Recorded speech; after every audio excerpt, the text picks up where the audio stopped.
Hello my dear friends. जैसा कि आप लोगों को मैंने पहले बताया था कि आज स्पेशल संडे का जो हमारा सेगमेंट है स्पेशल क्रीचर्स टॉपिक नंबर 14, जिसमें मैं आपके लिए लेके आ गया हूँ आज जिराफ। जिराफ के बारे में आज हम लोग डिस्कस करने वाले हैं। Giraffe is the special animal, special creature, you know about that, क्योंकि ये अपनी स्ट्रक्चर की वजह से, ये अपने स्पॉट्स की वजह से, और भी इसके अंदर बहुत सारी ऐसी खासियत है, खास बातें हैं, जिससे ये बाकी सारे एनिमल से बहुत ज़्यादा अलग अ, अपने आप को कर पाता है। तो इसकी कैटेगरी में हम लोग देखते हैं, कुछ है इसके डोमेन्स। डोमेन्स, इसका जो डोमेन है वो है यूकैरियोटिक। यूकैरियोटिक डोमेन से ये आता है। इस सेगमेंट को शुरू करने से पहले मैं आपको एक बार फिर बता दूं कि आपका ये चैनल है, आप इस चैनल को लाइक शेयर एंड सब्सक्राइब करते रहिए। अपना चैनल जो अभिषेक, और बेल आइकन जरूर हिट करना, क्योंकि इससे आपको नोटिफिकेशंस मिलेंगे इस चैनल से, और जो भी नए वीडियोस मैं आपको प्रोवाइड करूंगा वो सारे वीडियोस के लिंक्स आप तक पहुंचेंगे और आप लोग उस तक पहुंच पाएंगे इस लिंक के थ्रू। ठीक है, आगे बढ़ते हैं। देखिए, तो यहाँ पर जिराफ का जो डोमेन था, डोमेन है जिसके बारे में हम लोग बात कर रहे हैं, यूकैरियोटिक है ये जिराफ जो है। और फिर इसके किंगडम की बात करेंगे तो ये एनिमेलिया किंगडम से आता है। क्लास इसका मैमेलिया है, क्योंकि ये स्तनधारी है, ये अपने बच्चों को दूध पिलाता है। ठीक, और फिर इसका ऑर्डर जो है ना, देखो ऑर्डर जो है इसका थोड़ा सा आप लोगों को यहाँ समझना होगा कि ये आर्टियोडेक्टाइल है। आर्टियोडेक्टाइल क्या होता है? आर्टियोडेक्टाइल वो होता है जिसके खुर यानी हूफ जो होते हैं, उसके हूफ जो होते हैं इवन नंबर में होते हैं, यानी 2 या 4। तो इसके 2 ही हैं।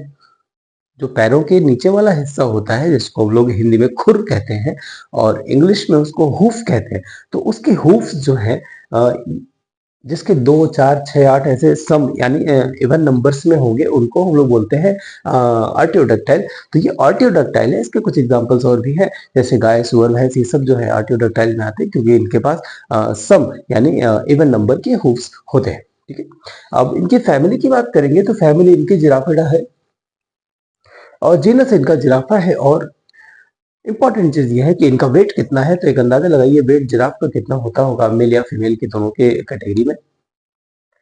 तो आप लोगों को बता दूं कि जो मेल का वेट होता है वो होता है 1200 केजी। 1200 केजी का वेट लेकर के एक जिराफ 35 किलोमीटर पर आर की स्पीड से कैसे दौड़ सकता है?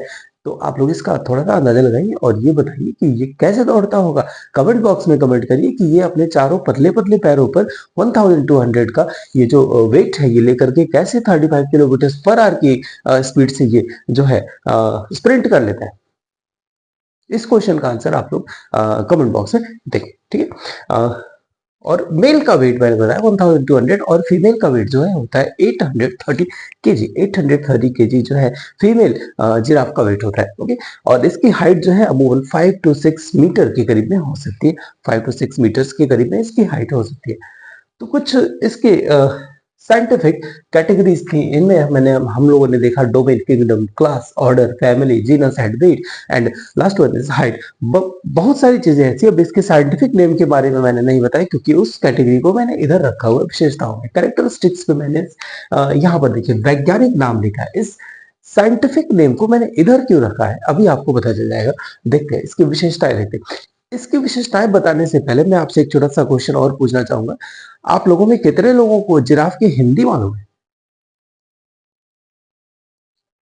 कुछ सवाल कोई अटपटा लग रहा है? नहीं, अटपटा सवाल नहीं है। जिराफ तो इंग्लिश वर्ड है, लेकिन जिराफ की हिंदी क्या होती है? तो जिराफ को हिंदी में क्या कहते हैं आप लोग इसका आंसर कमेंट बॉक्स में दीजिएगा। ठीक, 2 क्वेश्चंस मैंने आपसे पूछे, आप लोग इन दोनों क्वेश्चंस के आंसर जो है कमेंट बॉक्स में दीजिएगा। ठीक है, इस वीडियो के लास्ट में मैं आपको इसका आंसर बताऊंगा भी, डिस्क्रिप्शन में भी मैं इसका आंसर आपके लिए प्रोवाइड करूंगा, बट आप लोग भी थोड़ा कमेंट बॉक्स में कमेंट्स करते रहें। ठीक है, देखिए, अगर इसकी फर्स्ट कैरेक्टरिस्टिक देखें तो ये थलीय यानी टेरेस्ट्रियल एनिमल्स में सबसे ऊंचा, टेरेस्ट्रियल एनिमल्स में सबसे ऊंचा जो एनिमल है वो है जिराफ। ठीक है, बिकॉज ऑफ देयर नेक। इसका नेक जो है बहुत ही ज्यादा ऊंचा होता है और इस नेक की वजह से ये बहुत ही ज्यादा ऊंचा, सबसे ऊंचा थलीय जीवों में, थलीय पशुओं में यानी टेरेस्ट्रियल एनिमल्स में सबसे ज्यादा ऊंचा ये एनिमल है। क्योंकि अब साइंटिफिक नेम की बात होगी, जिराफ का जो साइंटिफिक नेम है वो यहाँ पे मेंशन किया हुआ है, कैमेलोपार्डिलस इसका साइंटिफिक नेम है। लेकिन इसका नाम कैमेलो यानी कैमल से रिलेटेड क्यों है और पार्डिलस पार्डिलस यानी तेंदुए से रिलेटेड क्यों है? तो यहाँ पर लिखा हुआ है कि कैमल के जैसा मुंह है और तेंदुए के जैसे इसकी स्किन होती है, तो इन दोनों का मिक्सचर इसके अंदर पाया जाता है, जिसकी वजह से इसका नाम कैमेलोपार्डिलस है। और एक और बात बता दें, आप लोगों में से कितने लोगों को ये मालूम होगा कि कैमल की प्रजातियों के बारे में? कितनी प्रजातियां होती है कैमल की?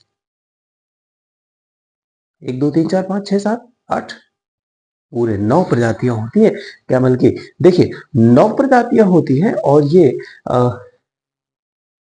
कहाँ, किस प्लेस पर, इस भारत में किस प्लेस पर, यानी इस वर्ल्ड या इस वर्ल्ड के किस किस प्लेस पर? ये तो वर्ल्ड के इस अफ्रीका कॉन्टिनेंट में ये सवाना के जंगलों में पाए जाते हैं। और वो भी वो जंगल नहीं जहां पर बहुत ज्यादा डेंस फॉरेस्ट हो, उन जंगलों में जहां पर कम डेंस, लेस डेंस फॉरेस्ट हो, जहां पर इनको अच्छे से मूव करने के लिए जगह मिल पाए पेड़ों के बीच में, उस तरह के फॉरेस्ट में ये रहना पसंद करते हैं। ठीक है, और इनका भोजन क्या होता है ये भी मैं आपको बता देता हूँ। इनका भोजन जो है कीकर या फिर बबूल के पत्ते या फिर उनकी टहनियां ये खाते हैं अपने भोजन में।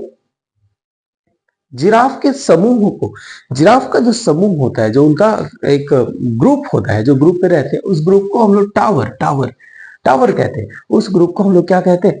टावर कहते हैं। और जो नर जिराफ होते हैं वो अपनी प्रभुता को, अपनी बाहुबल को स्थापित करने के लिए एक दूसरे से लड़ते हैं। और लड़ने की जो इनकी क्रिया है, इस क्रिया में ये अपने गर्दन का उपयोग करते हैं, इसलिए इस प्रोसेस को नेकिंग कहा जाता है। इस प्रोसेस को नर जिराफों के लड़ने की प्रोसेस को हम लोग क्या कहते हैं? नेकिंग कहते हैं।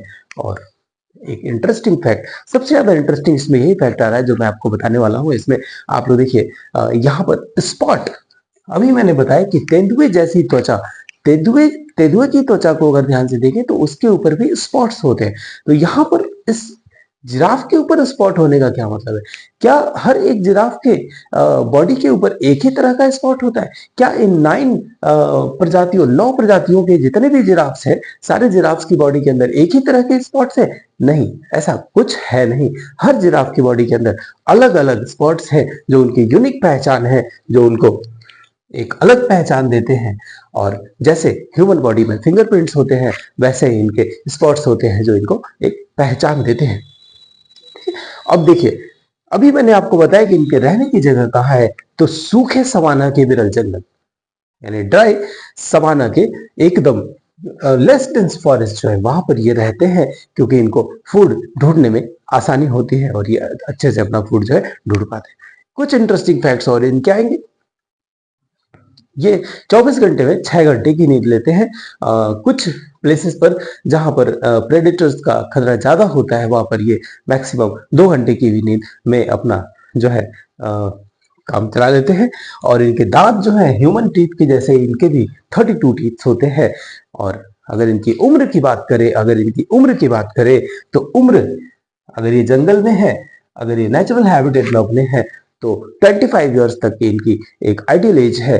बट जब ये कैद में हो या फिर जब किसी जू में हो, इनको आर्टिफिशियल हैबिटेट दिया जाए, तो इनकी एज सरप्राइजिंगली बढ़ जाती है, 15 इयर्स बढ़ जाती है, यानी ये 40 इयर्स तक जी पाते हैं।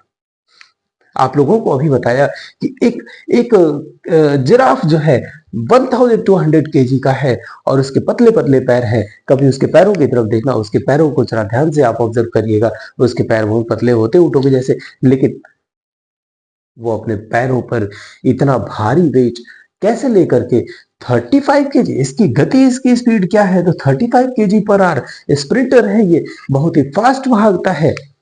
और ये जो शिकारी होते हैं, शेर या फिर लकड़बग्घे या फिर जो भी जंगली डॉग्स वगैरह, ये इनको तो पाते ही नहीं है। ये सब शिकारी इनको नहीं पाते, मारेंगे पैर से, ये डर के भाग जाते हैं सब शिकारी इनसे। लेकिन इनके बच्चों को खतरा होता है, क्योंकि इनके बच्चे बहुत छोटे-छोटे हाइट में होते हैं, ये शिकारी जो है इनके बच्चों पर हमला करते हैं। तो इनकी गति 35 किलोमीटर पर आवर होती है। इंडिया में इंडिया में ये कहाँ-कहाँ पर पाए जाते हैं, इसके बारे में हम लोग डिस्कशन करेंगे। भारत में मेनली 3 ऐसे प्लेसेस पर जहाँ पर चिड़ियाघर है, उन प्लेसेस पर, उन चिड़ियाघरों में इनको संरक्षित किया जा रहा है। जैसे कोलकाता, पटना और मैसूर के चिड़ियाघरों में इनको व्यापक रूप से संरक्षित किया जा रहा है। इनकी प्रजातियों को बढ़ाने की बात हो रही है, क्योंकि ये जिराफ बहुत ही इंटरेस्टिंग है। और अ, हाँ, मैंने आपको वादा किया था कि मैं इस वीडियो के लास्ट में आपको इस अपने प्रश्न का उत्तर जरूर दूंगा। इस जिराफ की हिंदी क्या होती है? तो देखिए यहाँ पे दिया है महाग्रीव। इस जिराफ को महाग्रीव कहते हैं या फिर चित्रोष्ट भी कहते हैं। इस जिराफ को महाग्रीव या चित्रोष्ट कहा जाता है हिंदी में, और इंग्लिश में तो जिराफ कहते हैं। ठीक है। तो इस वीडियो में इतना ही दोस्तों। आप लोगों को नई नई चीजें मैं बताता रहूंगा, ऐसे ही नए नए टॉपिक्स पे आप लोगों को कुछ ना कुछ नए नए वीडियोस ला के देता रहूंगा। आप लोग प्लीज इस चैनल को बने रहें, लाइक शेयर सब्सक्राइब करते रहें और इस बेल आइकन को जरूर हिट करना, क्योंकि नोटिफिकेशन